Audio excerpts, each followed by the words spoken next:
губляе смак, што калісьці было пакутай, таго проста ўжо няма.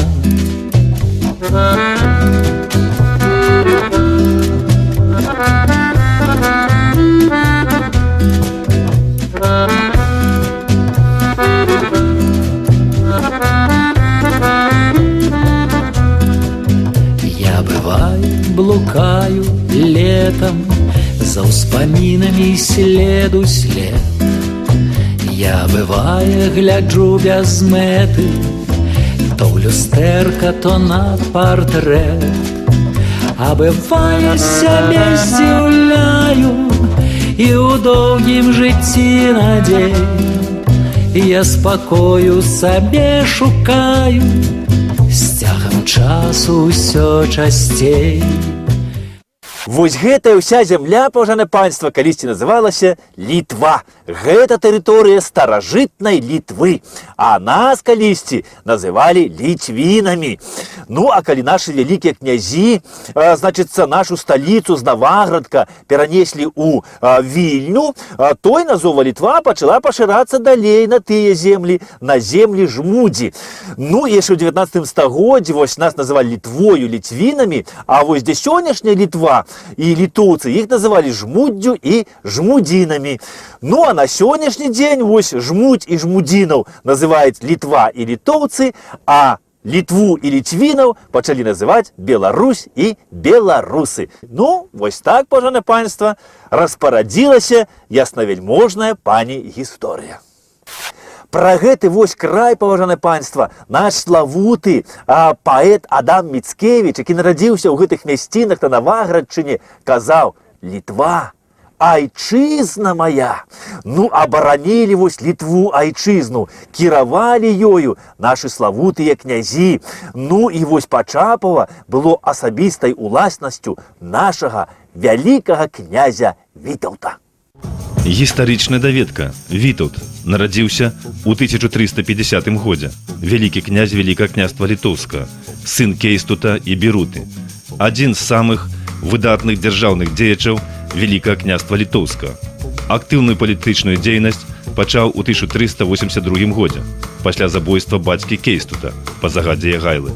Каб адпомсціць Ягайлу, уцёк да крыжакоў, заключыў з імі саюз і аддаў яму арэнду Жамойць, сённяшняя Літва. У ходзе барацьбы з Ягайлам пераканаўся ў яе бесперспектыўнасці і згадзіўся на мір. З 1392 года стаў вялікім князем Вялікага княства Літоўскага, і ВКЛ аднавіла сваю самастойнасць. 3 разы Вітаўт хадзіў на Маскву, апошні раз у 1408 годзе. Не пачынаючы бітвы, Вітаўт і маскоўскі князь Васіль I заключылі мір. Вызначылі мяжу паміж Вялікім княствам Літоўскім і маскоўскім княствам па рэчцы Угра. Гэтая мяжа супадае з мяжой беларускіх гаворак. Пры Вітаўце федэратыўнае Вялікае княства Літоўскае вызначалася як беларуская дзяржава. Пры Вітаўце вялікім, паважанае панства, у Вялікім княстве Літоўскім усе найвышэйшыя пасады займалі менавіта вось выхадцы з сённяшняй Беларусі. І менавіта з іх складалася і бліжэйшае атачэнне князя Вітаўта. Вось, напрыклад, калі вялікі князь Вітаўт у 1397 годзе паехаў на Соленскую сустрэчу з крыжакамі, то ў паездцы гэтай яго суправаджалі менавіта нашыя хлопцы. Гэта Іван Друцкі, Міхай Заслаўскі, Аляксандр Старадубскі, Юрась Пінскі і Іван Альшанскі. І ўсе гэтыя князі, гэта ўсе яны з сённяшняй тэрыторыі Беларусі, старажытнай Літвы. Ну і я вам скажу, што пры двары вялікага князя Вітаўта усе дваранне размаўлялі выключна па-беларуску. І тое, што пры двары вялікага князя Вітаўта размаўлялі ўсе выключна па-беларуску, гэта не чыясьці выдумка, паважанае панства, а гэта сведчанне пасла Тэўтонскага ордэна Кібурта. Аб гэтым усім запісана ў летапісах старажытных. Дарэчы, ўсё справаводства, усе дзяржаўныя паперы ў Вялікім княстве Літоўскім пісаліся таксама выключна па-беларуску.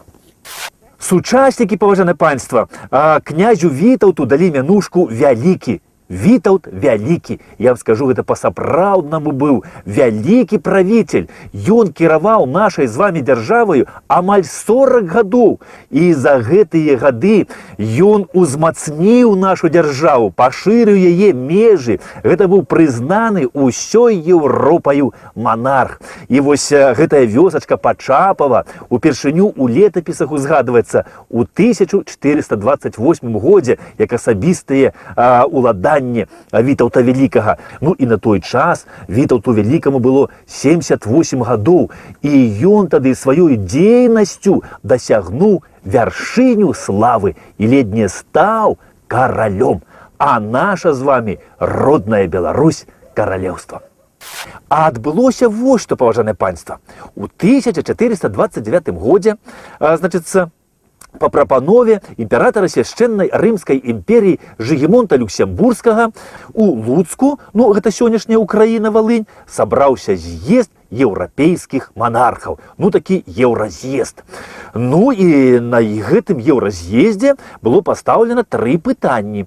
Першае гэта аб'яднацца ў саюз у вайне супраць туркаў. Другое пытанне яны вырашалі, значыцца, аб'яднаць вось каталіцкую і праваслаўную веру, ну, унію стварыць. Ну і трэцяе пытанне было гэта надаць Вітаўту Вялікаму тытул караля, зрабіць яго каралём. Ну і Вітаўт Вялікі, кажучы, на пачатку як бы так адмовіўся ад гэтага. Ну, чалавек быў сціплы сам па сабе, ну, але пазней, калі нашыя князі распавялі Вітаўту пра тое, што палякі выступаюць супраць яго каранацыі, што палякі не хочуць, каб Вітаўт стаў каралём, ну, маючы свой тут інтарэс, каб далучыць Вялікае княства да Польшчы, то Вітаўт, даведаўшыся аб гэтым, адразу згадзіўся стаць каралём. Каранацыя Вітаўта Вялікага была назначаная на 8 верасня 1430 года у нашай сталіцы Вільні. І ў Вільню на каранацыю Вітаўта сабралася шмат народу. Прыехалі князі Маскоўскі, Цвярскі, Разанскі, прыехаў вялікі магістр Тэўтонскага ордэна, магістр Лівонскага ордэна, прыехалі паслы ад візантійскага імператара, паслы ад татарскіх ханаў. Ну, карацей, шмат народу сабралася на каранацыю Вітаўта ў Вільні. Ну, а карону для Вітаўта везлі з Рыма паслы, значыцца, Жыгімонта Люксембургскага. Ну, і везлі карону яны праз Польшчу. Дык вось палякі на чале з біскупам кракаўскім Збігневым Алесніцкім гэтых паслоў падманам спынілі і па-зладзейску іх карону Вітаўта скралі. Амаль месяц госці ў Вільні чакалі карону Вітаўта і так, не дачакаўшыся каранацыі, пачалі раз'язджацца па хатах. Ну і калі нашы князі даведаліся, што гэта палякі скралі карону, то з Польшай у нас ледь тады не пачалася вайна. І польскі кароль Егайла не адыходзіў тады ні на хвіліну ад Вітаўта і нават прапанаваў аддаць Вітаўту сваю польскую карону. Але Вітаўт, канешне, адмовіўся, і ён вельмі моцна пасля гэтага ўсё перажываў. Ён вельмі расхваляваўся, ну і захварэў. І не перажыўшы такога пазору, праз месяц, 27 кастрычніка 1430 года, Вітаўт Вялікі ва ўзросце 80 гадоў памёр. Вось так праз палякаў, паважанае панства, вялікі князь Вітаўт не стаў каралём, а наша родная Беларусь каралеўствам. Ну, Вітаўт нашчадкаў пасля сябе не пакінуў, і таму за трон Вялікае княства Літоўска пачалася у нас тут весціся жорсткая барацьба. Ну, а праз 2 гады пасля смерці Вітаўта ў 1432 годзе і наогул у нас пачалася грамадзянская вайна. Ну, а пазней за ёю ўжо такой чарадою з невялічкімі перапынкамі пацягнуліся войны з Маскоўскім княствам за ўсходнія землі Беларусі.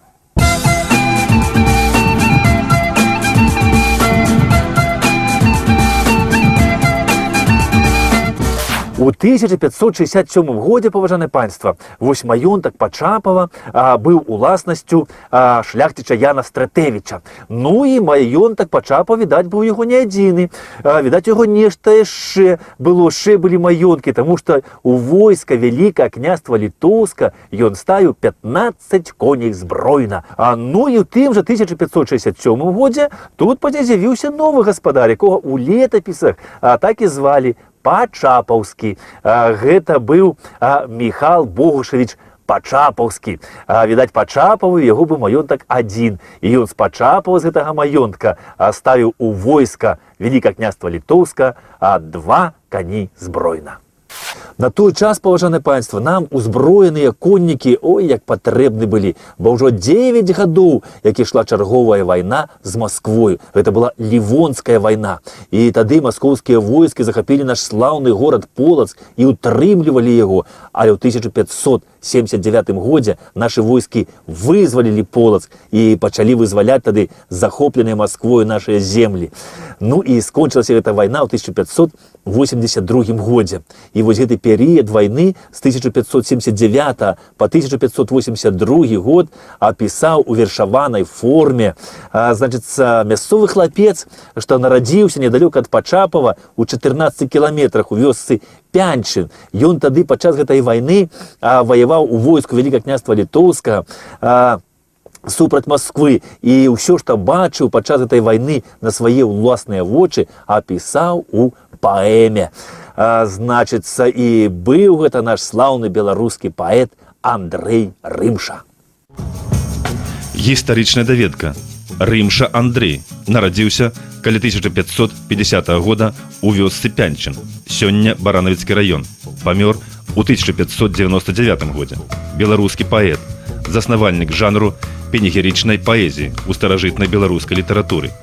З 1572 года на ваеннай службе. Удзельнік ваенных паходаў.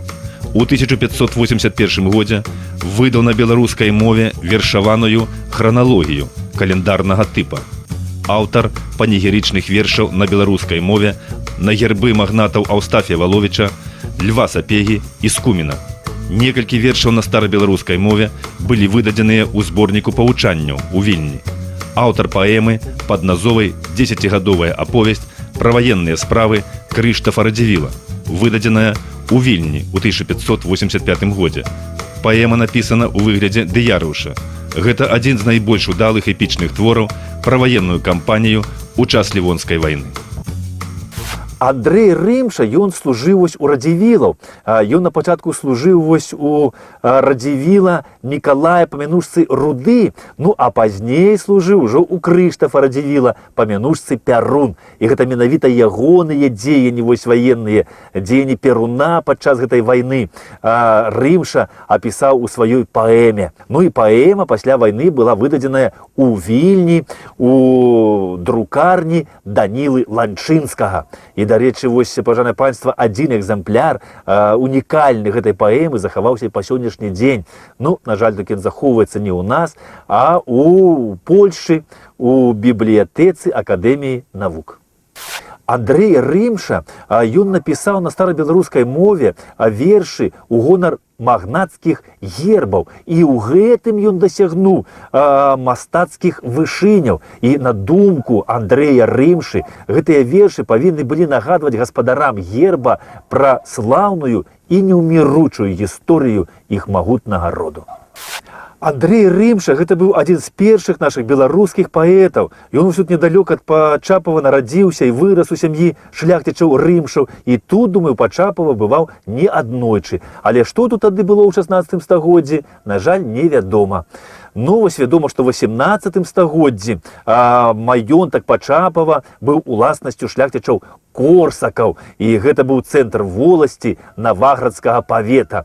Ну, а пасля падзелу Рэчы Паспалітай Пачапава патрапіла ў Расійскую імперію, ну, а ў 1883 годзе тут нават было адкрыта народнае вучылішча.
А ў 1867 годзе, паважанае панство, вось тут у Пачапу распачалося будаўніцтва новай праваслаўнай царквы.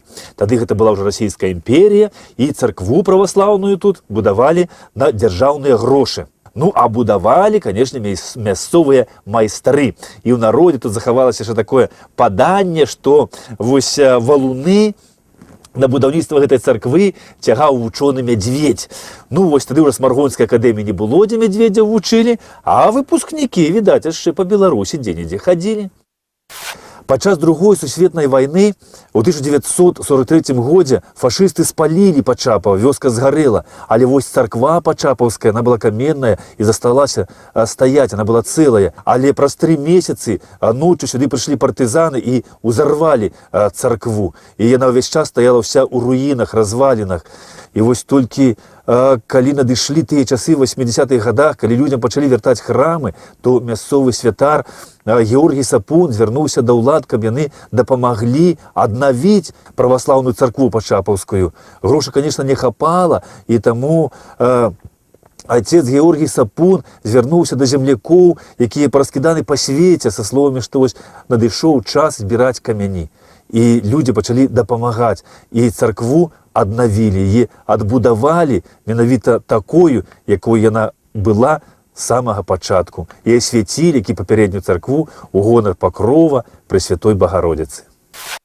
Адзінае, што тут захавалася вось цалкам ад пачатку, вось некранутым, гэта вось гэтая брама-званіца, вось яна выстаяла, а ўсё астатняе, вось гэтыя вежачкі па кутах, агароджа, усё гэта было адноўлена па старых фотаздымках. І вось недарма кажуць, што у Бога немае, а нічога немагчымага.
Георгій Сапун, ён сын святара, і падчас Другой сусветнай вайны пры немцах ён вучыўся ў Наваградскай багаслоўскай школе. Ну і пасля вызвалення Беларусі за гэта ён быў арыштаваны і высланы ў Сібір. І ў Сібіры яму ўдалося выжыць, вярнуцца назад на радзіму, каб надалей служыць Богу і людзям. І калі ён аднаўляў вось гэты храм, можна сказаць, з нуля, то ён гэта аднаўленне храма прысвяціў усім тым, хто загінуў у тыя страшныя гады 20-го стагоддзя падчас войнаў і рэпрэсій.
Калісьці тут даўно стаяла старая уніяцкая драўляная царкоўка, і тут вакол гэта ўсё былі уніяцкія могілкі.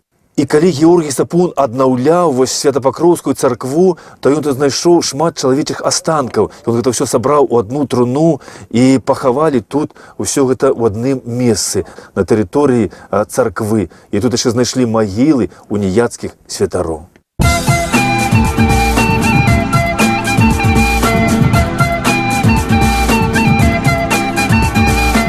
Калі Святапакроўская царква стаяла ўся ў руінах, у развалінах, то мясцовы народ, мясцовыя людзі хадзілі ў царкоўку вось гэтую, якая захавалася на могілках. Гэта была калісьці каплічка святога Мікалая. І яна тут была на могілках збудаваная яшчэ ў 19 стагоддзі, у 1880-х гадах, як каплічка. Ну і за саветамі, у 1950-х гадах тут і пачаў служыць у гэтай царкве святаром Георгій Сапун. Тут ён маліўся Богу разам з людзьмі, і тут яны разам усе марылі за аднаўленне іхняй Пакроўскай царквы.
Побач вось з могілкамі на возеры, тут калісьці стаяў вадзяны мураваны млын, прыгожы млын, вялізны быў, кажуць. Ну, але калі сюды прыйшлі саветы, то уладара млына Сегіна разам з ўсёй сям'ёю арыштавалі і выслалі ў Сібір. Ну, а пасля вайны, ў 1950-х гадах, пры будаўніцтве камунізма, гэты млын тут узялі і узарвалі. Вось чым новы вадзяны мураваны млын перашкаджаў будаваць камунізм, конечно, загадка. Вось такая ж на Беларусі старажытная вёсачка Почапава, якую сёння завуць Пачапава. Што ж, паважаныя, час развітвацца, так што паціху пачапаю. Усяго самага найлепшага, ну і да сустрэчы праз тыдзень. Да пабачэння!